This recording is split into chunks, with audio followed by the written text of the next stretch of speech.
Hello, sucker. How'd your pulls go? You just came here to flex your pulls, didn't you?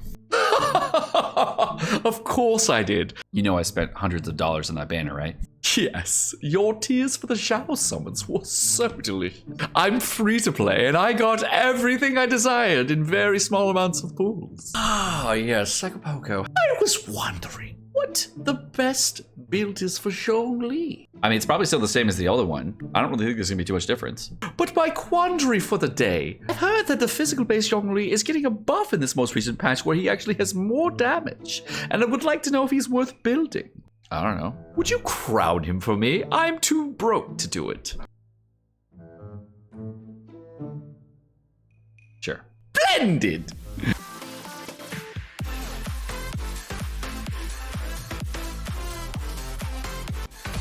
Okay, boys and girls, it's time to do the dumbest thing ever.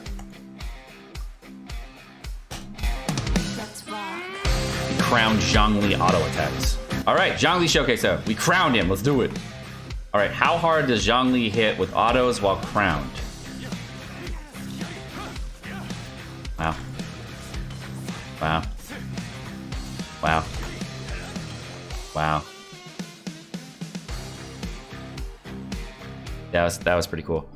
All right, so let's go ahead and talk about Zhongli a little bit.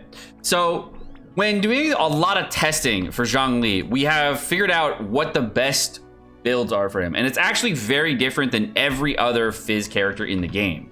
With a lot of Fizz characters in the game, you end up wanting to go for a Superconduct route. If you're not sure what Superconduct is, it's the elemental reaction between Electro and Cryo that lowers physical resistance of enemies by 40%. Because it lowers physical resistance by 40%, it's a really good idea. However, when Zhongli has a Jade Shield out and does a hold E, he actually lowers physical resistance and elemental resistance of targets around him by 20%. And because he does this, you can actually see here some clear damage differences on some enemies where the physical resistance down that you're applying does not really improve your overall damage. What it does do is increase your spike hits and your DPS rotation, so you get a little bit more damage out of your Fizz hits, but it really doesn't bring your power up to the point that you really want it to be at. And unfortunately, because you're bringing your Fizz power up, you're also lowering your overall DPS because you're changing your rotation in a way that lowers your overall team damage. So what I found to be the best possible team composition for Zhongli is by going with a double Pyro composition with Zhang Ling as well as Bennett, and dealing with an Animo Traveler to lower elemental resistance even further. This team composition I found to be really, really fun because you can actually use two characters together in tandem to get enemies grouped and do a lot of damage in sequence. So let's go into a physical composition with Superconduct so you can see kind of the differences. You'll see a damage increase, but the amount of time it takes to set up actually lowers your damage. So overall, I really like Superconduct and a lot of other physical compositions. However, with Zhongli, because he already lowers physical resistance, it makes it so that it's kind of a hat on top of a hat, and you might actually be losing a little bit of damage on your rotations because you're trying to fit Superconduct in.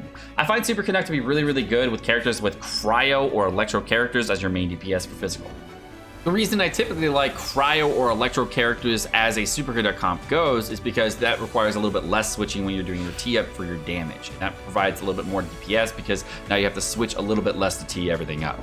With Zhongli, however, the other thing that I noticed is that you're actually falling into a diminishing returns physical resist down situation. If you don't know this, if you get an enemy's physical resistance below 0, all physical resistance that you're applying to an enemy will apply to them, but only at half the value. So if, for instance, they already had 0% physical resistance and you would then lower the resistance by 20%, it would actually only go down by 10%. So they would have negative 10% while you're providing a total of negative 20. Now, if they had 15% physical resistance, the first 15 would apply, and then after that, they would have negative 2.5% physical resistance on top of that. Now, of course, the trade-off there is that you actually get much larger damage on your spike hits for these characters, and of course, you can get very, very high damage on characters with low physical resistance because you're now applying extra damage boosts. This is kind of very similar to doing a bit damage boost in general. I've tried this with, of course, a Geo Resonance on top of it, and of course, I found Bennett buff to be a little bit better, so just so you know, between the two. And I do find it to be a little bit slower and less clean in this direction. In the most recent boss encounter with the Primo Geo Vishap, a lot of people have been telling me he has a large amount of physical resistance and he does take a little bit more damage to kill because because of all the resistances. But what I've noticed is that he actually has not that much physical resistance and just an overall decent amount of resistances. By boosting damage with a physical resist down from Zhongli, I can see that I'm actually doing really similar damage to that of the child boss. So I didn't really see too much of a difference between there. But against higher physical resistance targets, superconducting provide a huge value for an increase in damage. It really just going to depend on the fight for what's going to be best for you to bring for the world composition.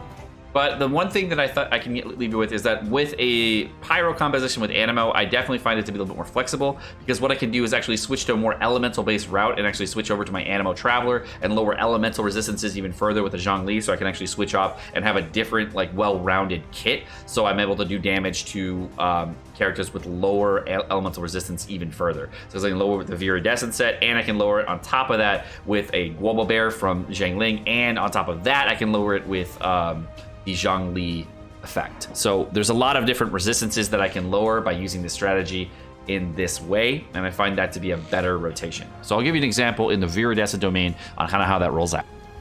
So I can actually stop an Animo Traveler, by the way, Tornado with Zhongli Pillar, if you didn't know. You can stop it in mid-track. And what I end up doing a lot of the time with Zhongli is using the shield to group enemies and then just go into full damage rotation and then just get massive damage on him with other characters. You see 27k on his charge attack. He does really, really well with a double pyro team, and you can do very high damage with him overall if you're looking to do it on him. So I definitely think that Zhongli is kind of awesome when it comes to Fizz builds go, but you definitely need a lot of physical damage to make it work, and I feel like the elemental rotation that you get out of a double pyro composition gives you a much cleaner amount of energy, gives you more stuff, etc. And you can see I barely used any types of abilities on that. So let's do it again with it while using all abilities. Global NATO.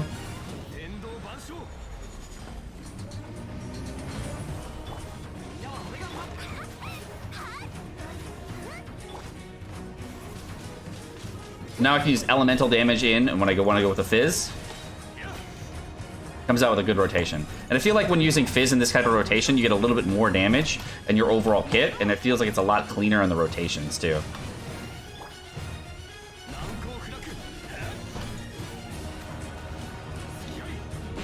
So my overall thoughts and opinions on this character as a physical-based DPS is that he's really good, and he's definitely worth building into, but most people aren't going to be able to afford what you need to build into him. And with a Crescent Pike, I would say that he's probably the best physical carry that you can use with a Crescent Pike in the entire game. The only character that could even rival him would be Zhao with a Crescent Pike, but then you'd be losing out on a lot of Animo damage, and I don't even think that would be a good idea. And then if you tried it on Zhangling, you do fall in the issue that you're a lot less tanky and you can't do your rotations well, and you get juggled a lot more. So between the two, I think that Zhongli is a better option than Zhangling as a polearm user, and we're gonna have to see if there's gonna be anything better for Crescent Pike users going forward. The only thought I had was that Rosaria potentially could be a really good option as a physical-based polearm user going forward, because she plays really similar to Kaya and has a similar build to Kaya as far as her elements go,